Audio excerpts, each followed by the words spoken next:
This courtroom isn't just another DWI hearing. It's the story of a man who's been to prison 3 times for the same crime. And somehow, he's standing before the judge again, asking for mercy. Alfredo Gayton, a 54-year-old from Texas, has battled alcoholism since he was just 11 years old. But this time, he's not just facing another sentence. He's facing the end of the road. Will the judge believe he's finally ready to change? Or will his past drown out his last chance at freedom? Let's find out. Good morning, sir. You're Alfredo Gayton. And Mr. Gayton was previously in court in cause number 25 DCCR 0184. Entered a plea of guilty to driving while intoxicated third or more, which was enhanced to a second-degree felony because of prior offenses. The agreement was for a cap of 14 years in prison. I've received the pre-sentence report. Has everyone had an opportunity to review that report? Are there any additions or corrections? No, no worries. All right, Mr. Parker, you may proceed. Just some of my client's knowledge. I've given the court and the prosecutor a letter of support from Frank Maida. And I've received that and reviewed it as well. And Your Honor, from talking to this man, talking to people that have known him, he is a good person that's just an alcoholic. And I think he was, I think he was pretty honest in his PSI. He talks about drinking at the age of 11, then 14, and then get to the point where he drank at least a 12-pack regularly. He drank tequila and Crown Royal regularly until the point where he passed out and could never get enough. He's had several DWIs in the past. He's never had any kind of help at all. And I think he is a prime candidate for safety to get the help. He's had some periods where he's tried to do it on his own, and he was somewhat successful. He cuts grass for a living for several people here in Beaumont. He has the ability to make money if he's given the opportunity to be put on probation and go to the safety program. So he can do that. It looks like to me that the PSI is also in concurrence that he would benefit from safety. And I just think that's the best thing for him instead of just locking him up. Right here, you can feel the defense attorney's emotional plea. He's not just painting Alfredo as a criminal, but as a man trapped in addiction. Notice how he emphasizes that Alfredo has never had any kind of help. That's a strategic move. Framing his repeated DW is as symptoms of untreated illness rather than pure recklessness. But the prosecution isn't letting emotion win that easily. They acknowledge he needs help, but remind the court of his long rap sheet. The real tension here, justice versus rehabilitation, and the judge has to decide which one this man truly deserves. Thank you, Mr. Parker. Ms. Malfino? Judge, I think it goes without saying that he certainly could use the help of safety. I think it also has to go without saying that prior to the criminal history that cannot be ignored. Obviously, of course, we'll defer to whatever the court deems appropriate. I respect Mr. Maida's letter. I take him at his word. But it's just difficult for me to argue both ways because I think he needs the help, but I also think we have the criminal history to take into consideration. And again, I think most of his criminal history is just drinking, and so many people have got the opportunity and it's worked for him, and he, not from anybody's fault, he's never got that help,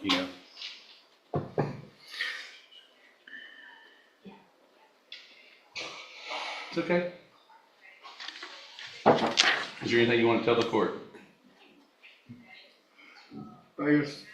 They sent me to prison and made me work and work and work. They never teach me as drinking. And I always go for games. I'm always making this to trustee. And I'm working on the freeway. It's with Texas Department of Transportation, cleaning the roads, do anything. And disasters never give me a chance to stop.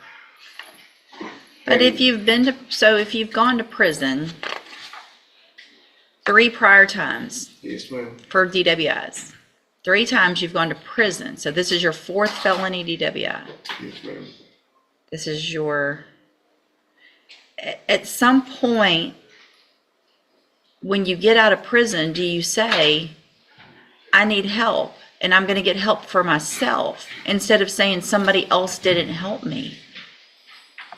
I never had a chance. I have to look for work and But I know, but you have people like yes. Attorney Maida. You could have said, hey, I need some help. You know people that can help me. I don't want to go back to prison. Well, finally this time I end up on the right city with the right people. Create a really good reputation. I met Mr. Maida, Dr. Suri, and a lot of good people, and they check my background, and Mr. Maida said my wife and me discuss, and we willing to give an opportunity. I've been working for them for years now. Your Honor, I just to make more clarity, I think that when he came here and he was working for the people around here, there were some things that he was doing, and he was not drinking. I don't remember the incident, but there was an episode where he started drinking again, and it was pretty close to the time frame. This wasn't the. I'm not saying this is the only time, but he had started drinking again, and I don't take it that he was blaming anybody for not giving him help. He just said he's never had that opportunity. And when you're an alcoholic or a drug user or addicted to anything, it's easy for to say. It's the same thing with an abused woman. Why don't you just leave? Why don't you just leave? Just learn. But stop if you, drinking. And but it's hard. Yeah. I don't disagree that it's hard. But I also, if you'd never been to prison before, right, and if you hadn't had the wake up call of prison to say, I don't want to go back to prison. I need to figure out how to stop drinking. And then you get out and then you do it again. Well, I didn't figure that out. Let me go do it again. Your blood alcohol was 0.257. You ran off the road. You could have, there's just too many times that I 7th DWI is, let that sink in. By this point, even the judge's patience is hanging by a thread, and you can't really blame her. A blood alcohol level of 0.257. That's more than 3 times the legal limit. Alfredo could have easily killed someone. Yet, beneath the frustration, the judge's words carry a rare truth about addiction. It's not always about defiance. Sometimes it's about helplessness. Still, how many wake-up calls does one person get before the system says, enough is enough? What do you think should repeat offenders like Alfredo get treatment again, or prison time? see now, unfortunately, people in here where we're looking at someone who is has killed someone or hurt someone, and the fact that this is your 7th DWI, it's your 7th. I don't disagree that you need help, but I don't feel like now's the time for, and I don't know what happened in those cases in Harris County and Bexar County. You know, if you were given an opportunity, at some point, I feel like there's opportunities for probation where people decide not to do that because sometimes doing a few years in prison is easier. Well, I think it's some of odd to me that there has not been a probation. I think some of these he sat in jail and wasn't able to bond out, and it's one of those deals, you know, we'll plead you to 2 years or 4. I don't remember the numbers, but and so. I mean, you got 12 years back in 2004. 12 years for your DWI. Second felony DWI. Then you got another one after that, and for some reason Bexar County said, well, let's give them less time. Let's give them 5. Let's reward them for continuing the wrong behavior.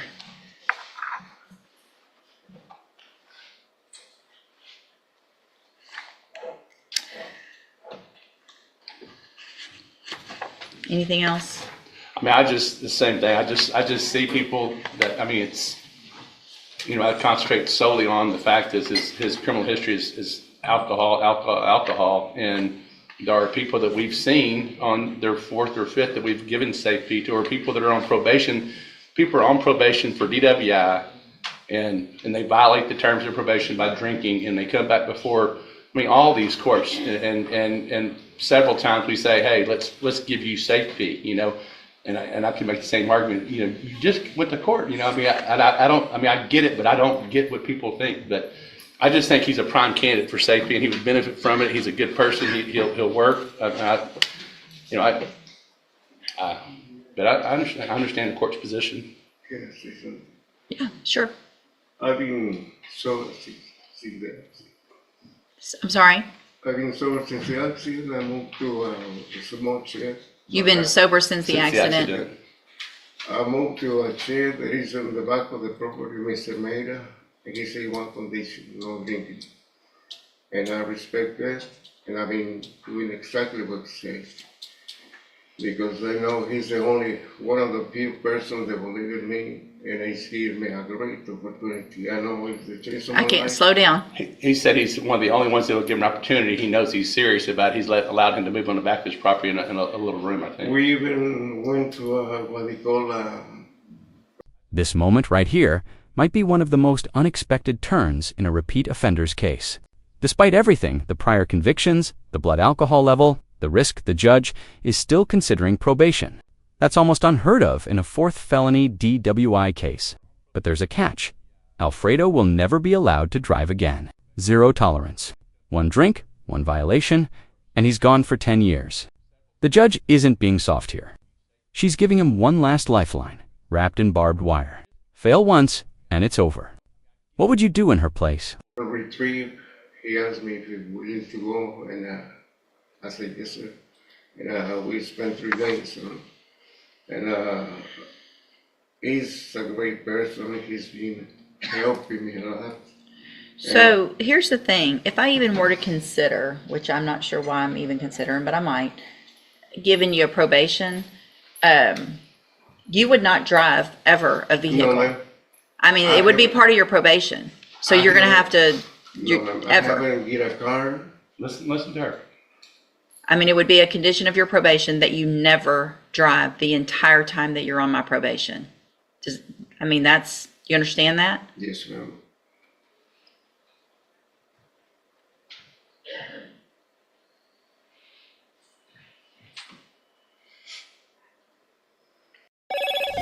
Hello, Moto. Own the Motorola Edge 60 Fusion. Judge, if it would help the court, I'd be happy to try to get with the probation department and get with those other district attorney's office and see if there's ever been a probation on any of those cases that have been subsequently been violated. I think they typically are listed in here that way. And so it doesn't appear that there ever has been one. I guess one of my dilemmas now is if I do consider probation, it would have to be a straight probation and only for the 10. And I lose that opportunity that I have today to give up to 14 Well, you could years. possibly, one thing we could possibly do is sentence him to 10 over 10, give him 180 days up front and hold that in abeyance as a condition. I mean, which just extends it more. I mean, Nah, like a, I don't know that it really extends the time. It just gives them time Right. potentially. yeah.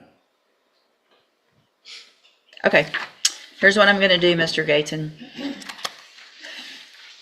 I'm going to find that you entered your plea of guilty freely and voluntarily. I'm going to find sufficient evidence to find you guilty, and at this time find you guilty of driving while intoxicated. I'm going to give you an opportunity today that you have not had, but there's going to be some conditions on this probation, and you will be on zero tolerance. And what that means is that any violation, is going to get you right back in here with the sentence that I'm giving you today. I will make a notation. There will not be plea agreements on a motion to revoke your probation. If you violate, and I find that you violated, that's it. You're done. Do you understand? Yes, ma'am. So I'm going to sentence you to a term of 10 years in the institutional division of the Texas Department of Corrections. But I'm going to suspend that. You're on probation for 10 years. Yes, ma'am. I'm going to order as a condition of your probation that you enter and successfully complete the SAFE program. And that when you're released as part of the aftercare, you will then enter and successfully complete the JCDI program, which is an outpatient program. Yes, ma'am. You will be ordered not to drive any vehicle ever whatsoever. You will also be ordered to wear at all times a scram device. That's a device that will tell me if you have alcohol in your system. If you test positive on that, when you get out after SAFE and you test positive for alcohol, you will immediately be back in here and go into prison for 10 years. It's that simple. It's the length of time that you have been an alcoholic. This is going to be a very difficult process. But either you want to do it and go through that difficult process, or you want to spend the rest of your life in prison. So that's going to be up to you. There's no, I relapsed and this is a difficult thing, and I understand that. This is it.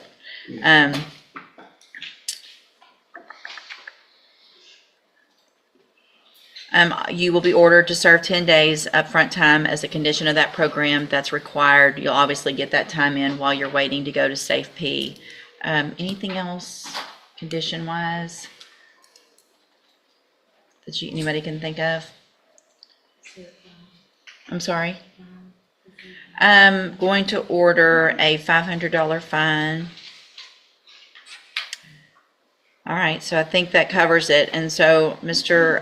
Gayton, I hope you take advantage of this. It sounds like you're ready finally at this point in your life. I hope you take advantage of it, because again, this is the only opportunity you're going to get here in this court. Thank you, appreciate everything. Have any ability to pretty tightly monitor his no driving? I mean, I know that's just. I don't know how to, because if I put, a GPS won't do it, because if he's in somebody else's vehicle, I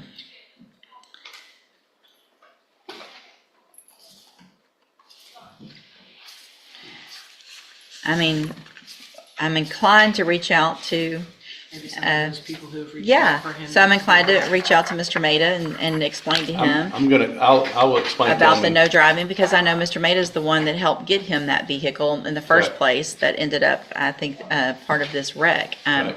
But when I say no driving, it doesn't mean in a couple of years I get some request that, hey, he's been doing great, let him drive.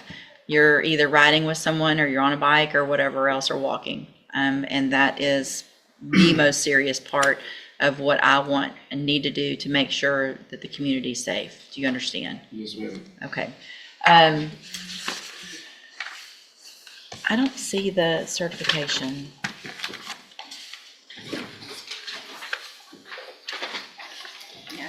I'm going to hand you the trial court certification that shows this was an agreement that I followed, and so you've waived your right to appeal. I have also handed you a written admonishment regarding your ineligibility to possess a firearm or ammunition. Because of the judgment entered against you, you're ineligible under Texas law to possess a firearm or ammunition. Possession of a firearm or ammunition could lead to charges against you.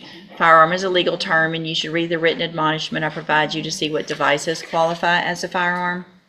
If you have questions about the laws that make you ineligible to possess a firearm or ammunition, or about how long that lasts, you can talk with Mr. Parker. Good luck to you, Mr. Gayton. I hope you take advantage of this. Don't make me regret it, please. And there it is, a rare moment of judicial mercy mixed with ironclad accountability. Alfredo Gayton gets 10 years of probation instead of prison, but under the harshest conditions possible. No alcohol, no driving, and a monitoring bracelet tracking every move. The judge's message was crystal clear. This is your final chance. In a justice system that often struggles between punishment and rehabilitation, this case reminds us how thin that line truly is. Do you think Alfredo can finally stay sober after 7th DWIs, or is history doomed to repeat itself? If you found this case as powerful as we did, make sure to hit that like button, share your thoughts in the comments, and subscribe for more jaw-dropping courtroom breakdowns just like this one.